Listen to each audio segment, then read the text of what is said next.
Hello friends, मैं हूं मिथिलेश कुमार और आपका स्वागत करता हूं उदित एकेडमी के यूट्यूब चैनल पे। जैसा कि आपको पता है कि यूपी पॉलिटेक्निक ग्रुप यानी डी फार्मा एंट्रेंस एग्जाम की तैयारी के लिए हम लोगों ने बायोलॉजी का 500 प्लस प्रश्नकाल सीरीज चलाया है, जो कि काफ़ी बेहतर चल रहा है। और उसके रिवीजन के लिए हम लोगों ने रिवीजन सीरीज भी लॉन्च किया है, उसका पार्ट 8 करने वाले हैं। और आज के पार्ट 8 में हम लोग कोशिका जीवन की इकाई कंप्लीट रिवाइज करने वाले हैं। विद इन 20 से 25 मिनट में मैं कोशिका के हर एक पॉइंट को रिवाइज करा दूंगा, बशर्ते आप 20 से 25 मिनट तक लगातार इस वीडियो में बने रह जाइए। आपका हर एक पॉइंट रिवाइज हो जाएगा। ठीक है, तो हम लोग इस वीडियो में 15वां और 16वें वीडियो का कंटेंट को रिवाइज करने वाले हैं। तो चलिए स्टार्ट करते हैं। स्टार्ट करने से पहले मैं आपको बता दूं कि आपके लिए टेलीग्राम चैनल उदित एकेडमी के नाम से बना दिया गया है। इस टेलीग्राम चैनल को ज्वाइन करने से आपको क्या बेनिफिट मिलेगा? सबसे पहले क्लासेस के नोटिफिकेशन इसी पे आते हैं, साथ ही साथ क्लासेस के पीडीएफ नोट्स इसी पे मिलते हैं, और आपको आपके एग्जाम से रिलेटेड, फार्मेसी से रिलेटेड जो भी वीडियो नोटिफिकेशन इसी पे मिलते हैं। क्विज भी इसी पे कराए जाते हैं, कुछ इस तरीके से।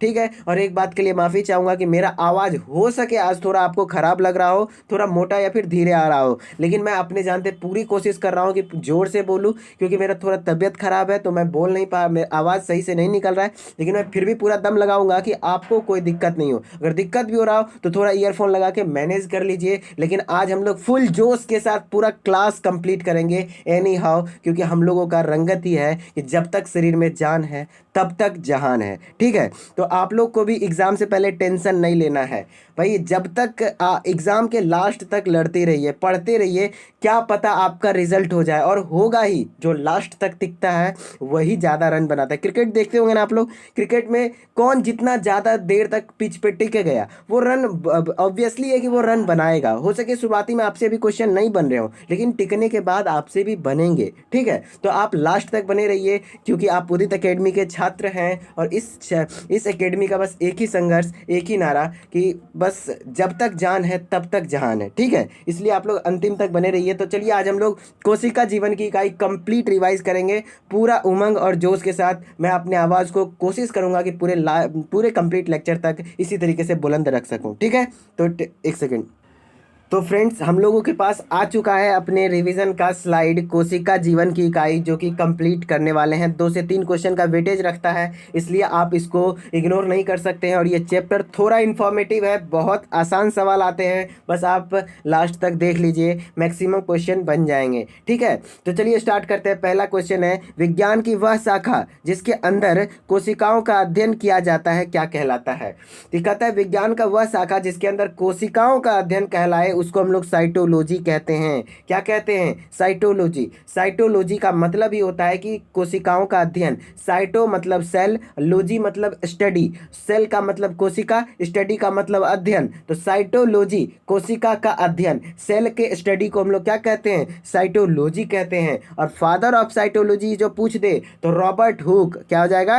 Robert Hooke. मतलब साइटोलॉजी कोशिका विज्ञान के पितामह पूछ दे तो रॉबर्ट हुक। देखिए, हमारा मकसद होता है कि सिर्फ एक क्वेश्चन से एक क्वेश्चन नहीं, हमारा मकसद होता है कि इस स्लाइड से जितने मैक्सिमम टाइप ऑफ क्वेश्चन बन सके मैं आपको बता दूं, ताकि आपके एग्जाम में वो क्वेश्चन प्रोबेबल आ सके। क्योंकि हमें भी नहीं पता होता है कि अंतिम में आपके एग्जाम में क्या आएगा, लेकिन हम लोग एक कोशिश करते हैं कि हर एक चीज़ बता दिया जाए जिससे कि आपके एग्जाम में वो चीज़ आ सके। तो सही पढ़ने का तरीका है कि जो भी पढ़िए बहुत अच्छे तरीके से पढ़िए। ठीक है, तो इस स्लाइड से आपसे क्वेश्चन यह आएगा कि साइटोलॉजी क्या है? तो कोशिका का अध्ययन को साइटोलॉजी कहते हैं। कोशिका का साइटोलॉजी के फादर किसको कहते हैं, यानी कोशिका विज्ञान के पितामह? तो रॉबर्ट हुक को कहते हैं। ठीक है, फिर बायोलॉजी। बायोलॉजी में जीव विज्ञान का, जीवों का अध्ययन किया जाता है, ये आपको भी पता है। और जीवों का अध्ययन, और father of biology, father of मतलब जीव विज्ञान के पितामह किसको कहा जाता है? तो एरिस्टोटल, यानी अरस्तु। एरिस्टोटल भी बोला जाता है, अरस्तु बोला जाता है।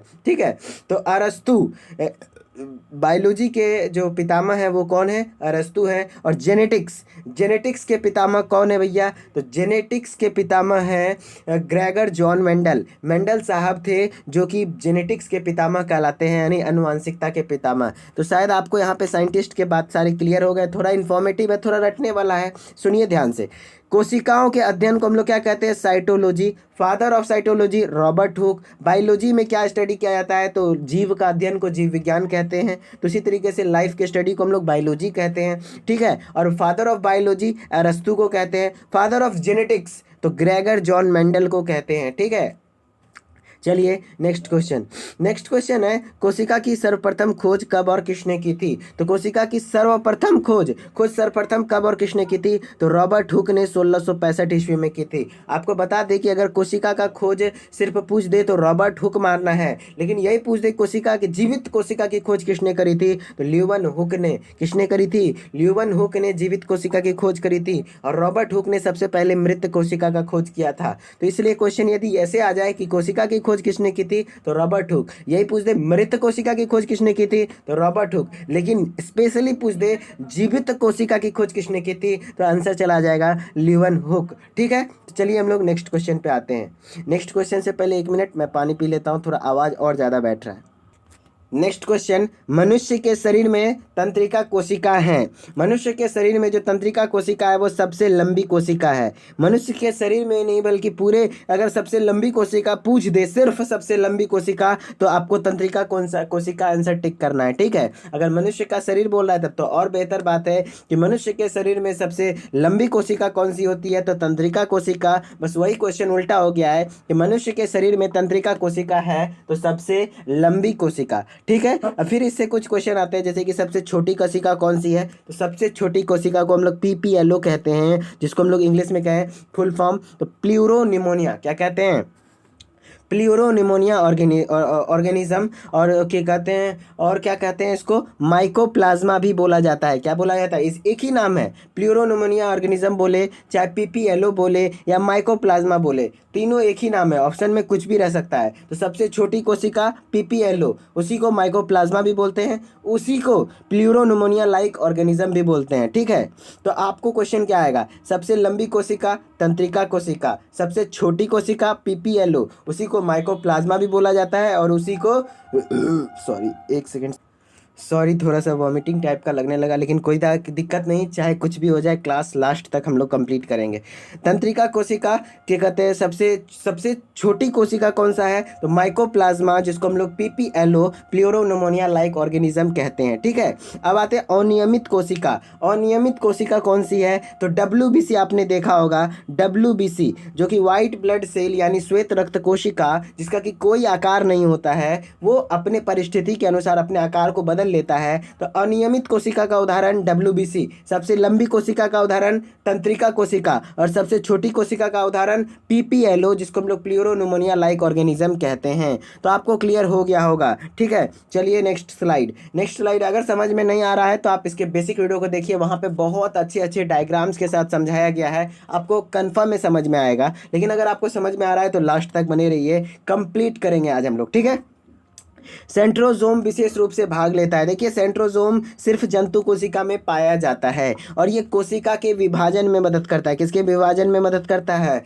कोशिका के विभाजन में मदद करता है। जैसे ये जंतु कोशिका है तो इसके अपोजिट पोल पे इस तरीके से रहता है, इस तरीके से रहता है। कौन? सेंट्रोजोम। ये सेंट्रोजोम क्या काम करता है? कोशिका के विभाजन में मदद करता है। ठीक है, चलिए नेक्स्ट क्वेश्चन।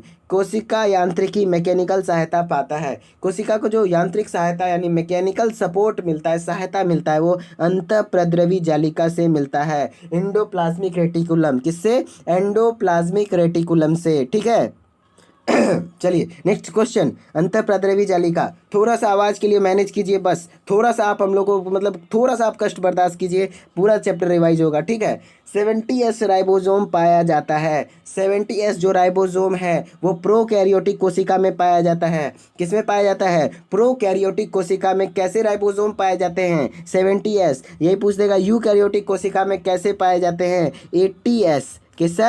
80S। तो आपको समझ में आया? मैं एक बार फिर से समझाता हूँ, यहाँ से 2 क्वेश्चन बहुत इंपॉर्टेंट बनेंगे। 70S राइबोसोम प्रोकैरियोटिक, यूकैरियोटिक में 80S राइबोसोम। अब यहाँ ये पूछ दे कि S क्या है, तो S क्या है? S सबवर्ग यूनिट है, सीडबर्ग कॉफिशिएंट है। क्या है? सीडबर्ग कॉफिशिएंट है, शायद मैं कंफर्म नहीं हूँ, तो हो सकते हैं सबवर्ग यूनिट या फिर सीडबर्ग कॉफिशिएंट, ऐसे बोला जाता है। ठीक है, तो चलिए हम लोग उतना डिटेल में नहीं जाते हैं। 70S राइबोसोम किस में पाया जाता है? प्रोकैरियोटिक कोशिका में। यूकैरियोटिक में कौन सा पाया जाता है? 80S ribosome. ठीक है, नेक्स्ट क्वेश्चन है, रंगीन लवक को कहा जाता है, रंगीन लवक क्रोमोप्लास्ट को कहा जाता है। रंगीन लवक किसको कहा जाता है? क्रोमोप्लास्ट, क्योंकि क्रोमोप्लास्ट के कारण ही फलों एवं पत्तियों में जो हरा रंग को छोड़ के अदर कोई रंग आता है, लाल पीला हरा ब्लू, फूल हो या फल हो, वो क्रोमोप्लास्ट के कारण आता है। इस कारण से उसको क्या कहते हैं?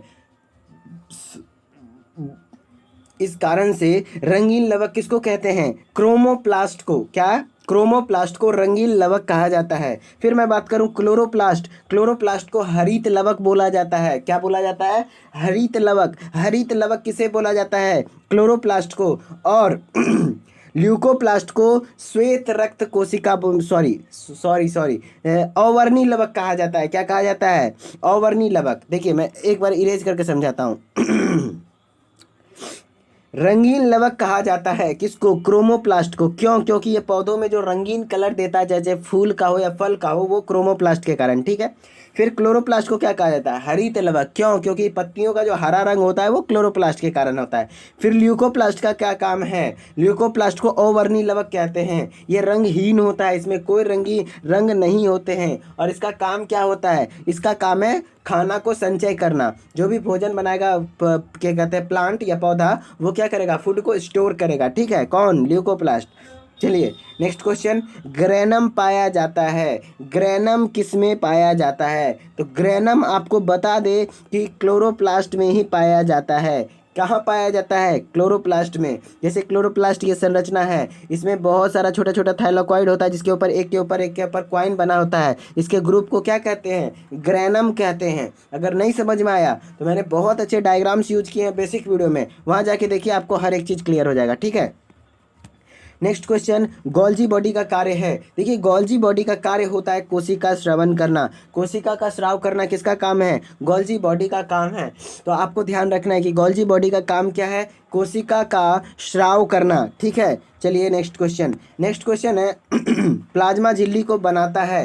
प्लाज्मा झिल्ली प्रोटीन प्लस वसा से बना है। तो याद रखिए, लिपोप्रोटीन, लिपिड प्लस प्रोटीन को क्या कहते हैं? लिपोप्रोटीन। और लिपोप्रोटीन का मतलब हुआ लिपिड प्लस प्रोटीन। लिपिड का मतलब हुआ वसा, और प्रोटीन मतलब दोनों मिलके बना होता है। इस कारण से इसका आंसर हो जाएगा लिपोप्रोटीन। ठीक है। नेक्स्ट क्वेश्चन, प्रोटीन संश्लेषण से संबंधित है। प्रोटीन संश्लेषण से संबंधित है कौन सा? तो प्रोटीन संश्लेषण आपको सोचना है क्या होगा। एक सेकेंड थोड़ा। तो प्रोटीन संश्लेषण कौन करता है? मैंने बताया था राइबोसोम। राइबोसोम का काम क्या है? प्रोटीन का संश्लेषण करना है। प्रोटीन संश्लेषण कौन करता है? राइबोसोम करता है। कौन करता है? राइबोसोम। ठीक है। चलिए नेक्स्ट क्वेश्चन है, सेंट्रोमियर का कार्य है। सेंट्रोमियर का कार्य है कोशिका का विभाजन करना। कोशिका को विभाजन कैसे करता है? तो क्रोमोसोम को गति प्रदान करता है। यदि क्रोमोसोम बीच में है तो उसको अपोजिट पोल पे ले जाने का काम करता है। कौन? सेंट्रोमियर। तो क्रोमोसोम की गति कराना किसका काम है? सेंट्रोमियर का काम है। ठीक है। चलिए नेक्स्ट क्वेश्चन है, इलेक्ट्रॉन तंत्र के लिए अंगक है। जी हाँ, इलेक्ट्रॉन सिस्टम, इलेक्ट्रॉन चेन जो पाया जाता है, जहाँ पे एटीपी बनता है, वो है माइटोकॉन्ड्रिया। किस में पाया जाता है? ये माइटोकॉन्ड्रिया में ईटीएस पाया जाता है, यानी इलेक्ट्रॉन ट्रांसपोर्ट सिस्टम, या फिर बोले इलेक्ट्रॉन ट्रांसपोर्ट चेन। ठीक है। उसी को हिंदी में बोले थे इलेक्ट्रॉन तंत्र।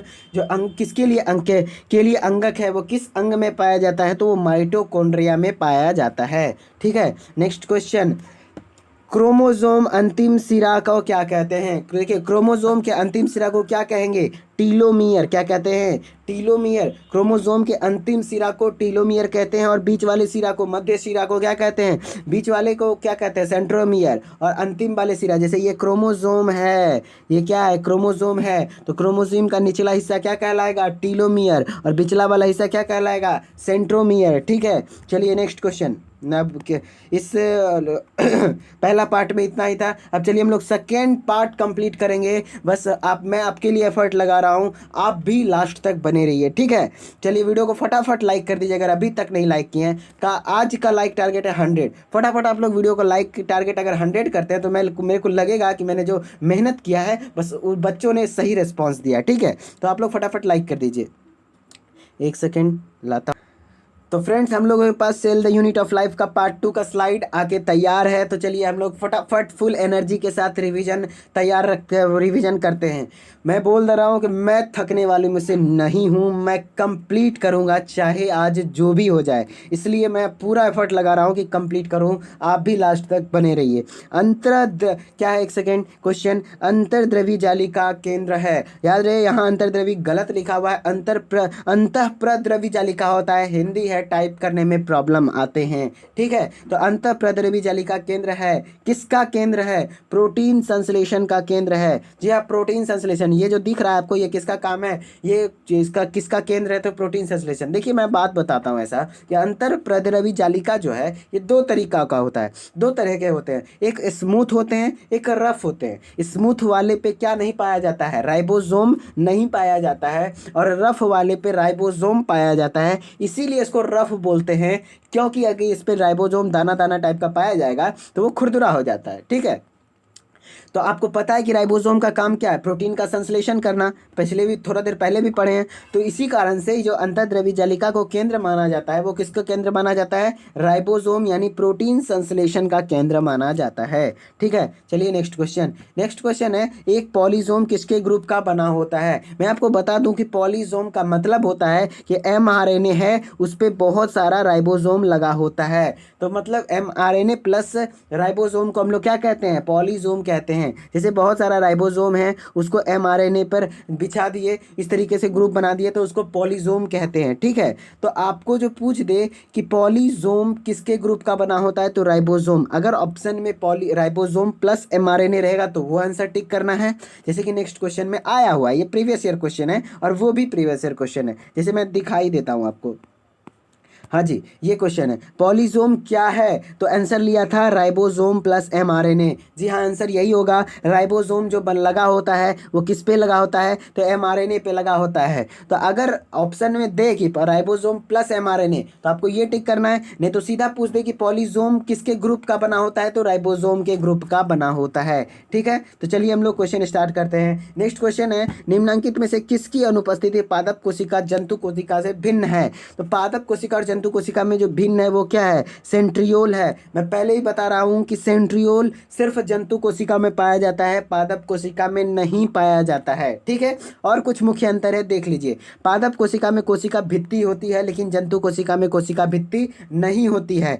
पादप कोशिका में हरित लवक उपस्थित होते हैं, लेकिन जंतु कोशिका में भी हरित लवक नहीं उपस्थित होते हैं। और ये आकार में थोड़ा सा बड़ा होता है और जंतु कोशिका आकार में थोड़ा छोटा होता है। और पादप कोशिका प्रकाश संश्लेषण कर पाता है, लेकिन जंतु कोशिका प्रकाश संश्लेषण नहीं कर पाता है, क्योंकि हमारे पास हरित लवक है ही नहीं। मेरे ख्याल से आपको रिवीजन अच्छा हो रहा होगा। फटाफट हम लोग रिवाइज कर रहे हैं। चलिए नेक्स्ट क्वेश्चन पे आते हैं। नेक्स्ट क्वेश्चन है, लाइसोसोम में जमा रहता है। देखिए मैं रिवीजन सीरीज में थोड़ा फास्ट ट्राई करता हूँ, क्योंकि ये रिवीजन है, मैं रिवाइज कराना चाहता हूँ हर एक बात को कम समय में। अगर मैं इसमें भी फिर 1 से 1.5 घंटे ले लूँ पढ़ाने में 2 लेक्चर, तो फिर वही बात हो जाएगी ना, फिर रिवीजन किस बात का होगा? रिवीजन वही बच्चे करें जो बेसिक वीडियो को समझे हुए हैं, ठीक है, ताकि उनको थोड़ा सा हेल्प मिले और फटाफट वो रिवाइज कर लें कम समय में। अगर नहीं पढ़े तो पहले पढ़ लीजिए बेसिक वीडियोस को, फिर आप अगर पढ़े हुए हैं तो आपके लिए तो भाई बहुत बेनिफिशियल साबित हो रहा होगा। आपको तो ऐसा लग रहा होगा हाँ भाई, हाँ चलो ये ठीक हो गया, ये ठीक है, ये ठीक है, ये ठीक है, इस तरीके से करना है। हाँ भाई ये याद है, ये याद है, ये याद है, बस सुनते चलना है आपको। आपको ऐसा फील करना, हाँ हमको ये याद है, ये याद है। इस तरीके से पढ़ाई होता है, ठीक है। चलिए फटाफट, लाइसोसोम में जमा रहता है। लाइसोसोम में जो जमा रहता है वो पाचक एंजाइम होता है। बता दे आपको, लाइसोसोम को आत्महत्या की थैली कहा जाता है। क्यों? क्योंकि उसमें यही पाचक एंजाइम पाया जाता है, वो पूरे कोशिका को पचाने का क्षमता रखता है, ठीक है। तो इसी कारण से जिस दिन लाइसोसोम फट गया यानी कोशिका पूरा पच जाता है, यानी सर्वनाश हो जाता है, इसलिए लाइसोसोम को कोशिका का आत्महत्या का थैली कहा जाता है, ठीक है। चलिए नेक्स्ट क्वेश्चन।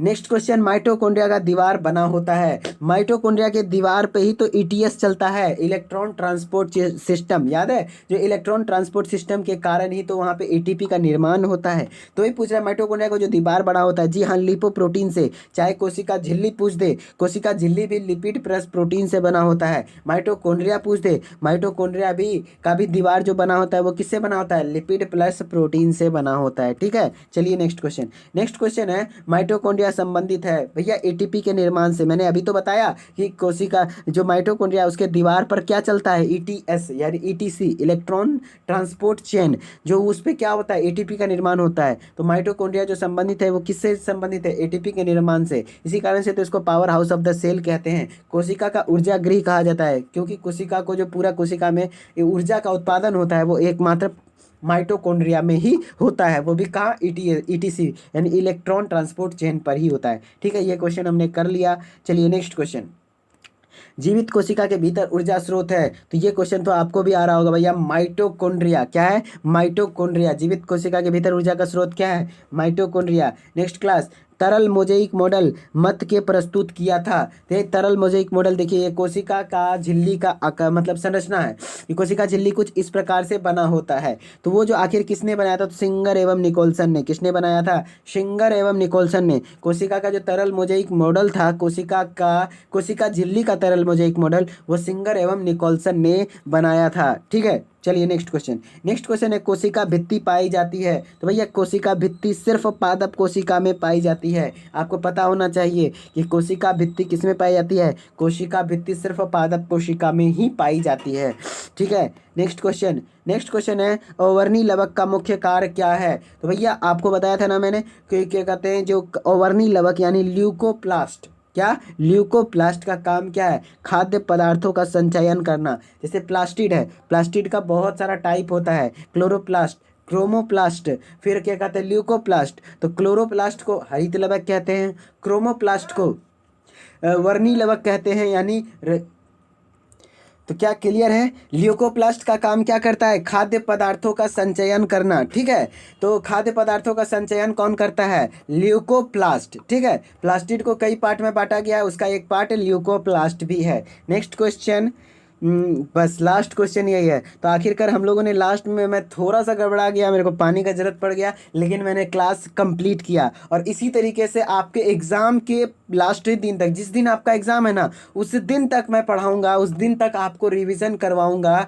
फिर से मैंने बोला था ना कि तीसरा बार भी रिवीजन होगा। जी हाँ, जब पूरा कंटेंट कंप्लीट होगा हम लोग कोशिश करेंगे कि कंप्लीट मतलब ज़्यादा से ज़्यादा कवर कर सके। कंप्लीट तो नहीं कर पाएंगे क्योंकि हमारे पास अब उतना टाइम नहीं है, लेकिन हम लोग पूरा कोशिश करेंगे और एग्ज़ाम के लास्ट दिन तक हम लोग सारे इंपॉर्टेंट पॉइंट्स को कवर कर लेंगे। और हम लोग हिम्मत नहीं हारना है, हिम्मत हारोगे तो फिर दिक्कत हो जाएगा। कहते हैं ना कि जंग में हारा हुआ इंसान जीत सकता है, लेकिन हिम्मत से हारा हुआ इंसान कभी नहीं जीत सकता है। तो हिम्मत आप लोग बनाए रखिए, क्या पता कि आपका रिजल्ट हो, और क्या पता क्या होगा ही। अगर आपको डर लग रहा है, इसका मतलब है कि डर के आगे जीत है। डर उसी को लगता है जिसका तैयारी होता है, जिसका तैयारी नहीं होता उसको कुछ भी डर नहीं लगता, उसको पहले से पता होता है कि मेरा नहीं होने वाला है। लेकिन आप लोगों ने मेहनत करी है, बस थोड़ा थोड़ा फिजिक्स केमिस्ट्री पढ़ो। मैं आपको नहीं पढ़ा सकता फिजिक्स केमिस्ट्री, मेरा स्पेशलाइजेशन नहीं है उसमें। मैं थोड़ा बहुत केमिस्ट्री पढ़ा सकता हूँ, लेकिन फिर भी मैं उसमें उतना कॉन्फिडेंस फील नहीं करता हूँ। मैं बस उतना ही जानता हूँ जिससे कि मैं अपना एंट्रेंस क्लियर कर सकूँ।